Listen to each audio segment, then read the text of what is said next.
What are you afraid of? Why are you afraid? Let's talk about it on today's podcast.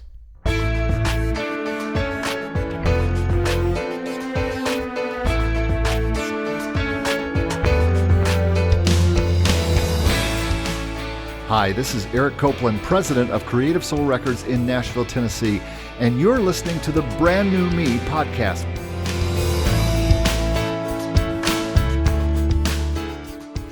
Welcome to episode number 125 of the Brand New Me podcast. I'm calling this one Facing the Spooks. Do you remember on The Wizard of Oz when they entered the forest and the lion saw the sign, "I'd turn back if I were you"? And then he looked into the trees and saw the big glowing eyes of the owls, and he just freaked out and turned around and started running off. And the Tin Man and Scarecrow went running after him and grabbed him and made him come back. I think life is a lot like that, and I love comparing things to The Wizard of Oz. I'm kind of on that streak right now with Portraits of White. And the question that I got from a fan that I'm answering this week was, does planning a show of this magnitude cause you anxiety? Absolutely yes. And over the years, it has changed. Different things make me feel anxious different years. So when it comes to inner struggles that make me feel anxious, like, what if people don't come? What if they don't like what I present?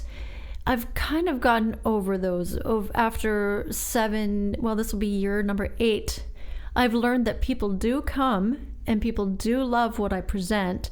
So over time, some experience has given me courage, but there are other areas where there's things I can't control, things like snow. And this year it's COVID. Thinking about, will there be restrictions? If so, what are they? And how will that impact my crowd and my audience and their experience? So facing the spooks, that's what I thought I'd talk about. What are you afraid of in your life? What is your biggest fear? What keeps you from moving forward? A fear can be paralyzing, truly paralyzing. And there are times that, especially when we get close to December, that though I joke about snow, it really can cause me to be afraid because I know that I have no control over the weather. Everything else, I feel like I can kind of do something about. I can work hard. I can practice. I can prepare well. I can pull people around me like Cheryl and Brian and musicians to help me make decisions and make sure it's a great event. But when it comes to the weather and now COVID, I can't control those things. And if there's anything I've been reminded of through this pandemic season, it's though we may think we have control in areas, we really don't have control. And so the best way to walk in peace, I have found, is to actually relinquish our control and relinquish the thought that we can control how things are going to turn out. So even now, it's September the 10th, as I hear reports about COVID and people are asking, are there going to be restrictions at your concert? Are you moving ahead with it? We're holding off ticket sales just to be cautious and be sure. So as we get closer into the fall, I can tell you that yes, this is a stress point. And yes, planning a show of this magnitude makes me have anxiety. But one of the ways that I'm approaching it is to just continually say to myself, it's going to be okay. In fact, last year, about this time, I was really trying to decide what to do about Portraits of White because we were really in the thick of COVID.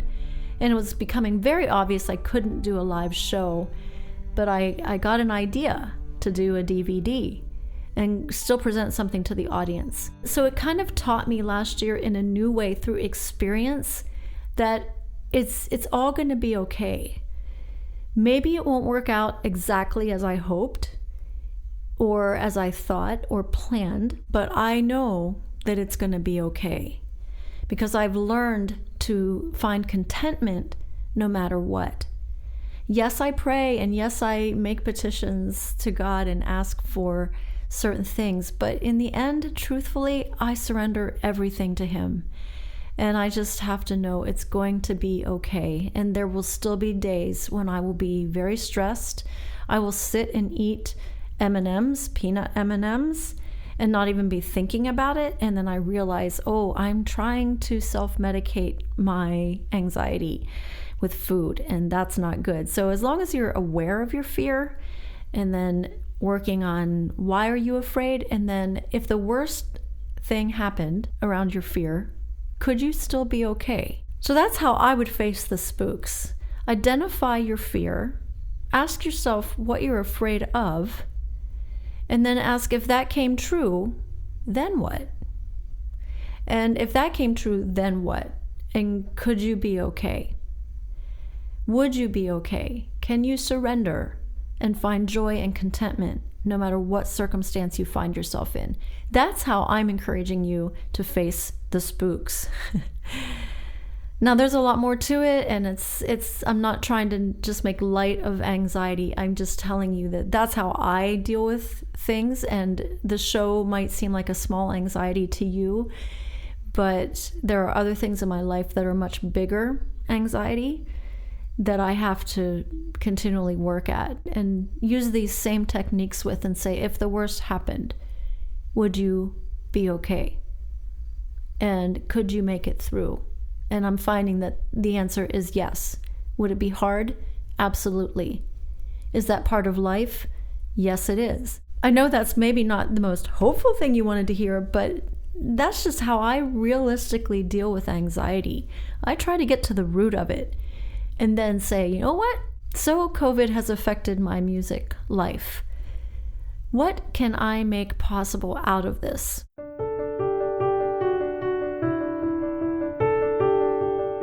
One of the beautiful things that has happened because of COVID in my life is opening up my studio to do in-house concerts for people, and I'm calling it Musical Notes and Root Beer Floats, and I've been doing a few, and I have a few more scheduled for the fall, and they are just a very delightful time. I'm finding such fulfillment and satisfaction in these. I charge tickets, so people come, and we can only hold 6, and then with my assistant and I, it's 8 of us. So we have a meaningful time of music for an hour, and then we enjoy root beer floats and some treats, and we sit in the kitchen and we talk about life, and we have conversation, and we process life together, get to know each other, and it's been very, very special. And as I've been doing that, I've been going, this is really close to what I've really wanted to do with my music. I would have never thought about trying this had it not been for the restraints COVID put on me. Do I want COVID to stick around? Absolutely not. I want it to be over and to move on. But until that happens, I'm finding ways to still meet with people and perform for people and minister to people. So that's how I approach things that make me anxious. I look for other opportunities and things that it opens up, possibilities that it makes happen. Today's journal reading comes from February the 14th in 2011, Valentine's Day. Aw, happy Valentine's Day, Daddy. I'm so thankful I know you, and I'm coming to know more about your love. I've also been enjoying having people over these days. Last night, we had friends over for stuffed chicken dinner. It was a lot of fun, meaningful fellowship, a neat time of prayer at the end. My husband felt impressed to pray over each one, and it was so good to see him do that. He told me last night when we went to bed that having people over is helping him to come out of his shell. I guess I didn't realize he was in that much of a shell. It's been good for me, too. It gives me something to think about and plan for. It's been one of the things helping me to get out of my depression these days. I still wake up at 4 a.m. and battle fear and random thoughts. Please reveal the way to victory, Holy Spirit. You have already been showing me truth that is setting me free. Thank you. Don't stop. I'm pondering this passage today from 1 John 4:7.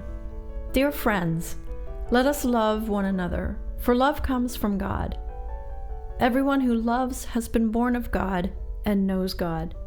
I don't know if I've ever associated loving others with knowing God before. I think the focus should be on knowing and relying on God's love and letting His love flow through us to others. It's been easy for me to think that love for others is a burden or obligation. But as I grow in the love of God, I'm seeing that it's a result of His love, not an obligation toward Him. Thank you for listening today. Have a great week. Face your spooks. Identify what are they. Maybe you want to journal about that. Pick one thing. What are you so afraid of today? If you're anxious, what are you afraid is going to happen? And what might that look like in your life? What are some positives that might come out of that, as painful as it may be?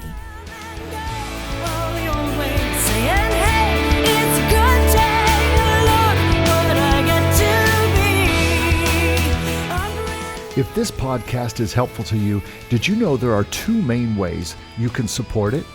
Share it with a friend, or give it a 5-star rating in Apple Podcasts. A comment on how much you love it would be extra sweet. Thank you for listening to the Brand New Me podcast. I wanna feel what it's like to fly. I'm letting go.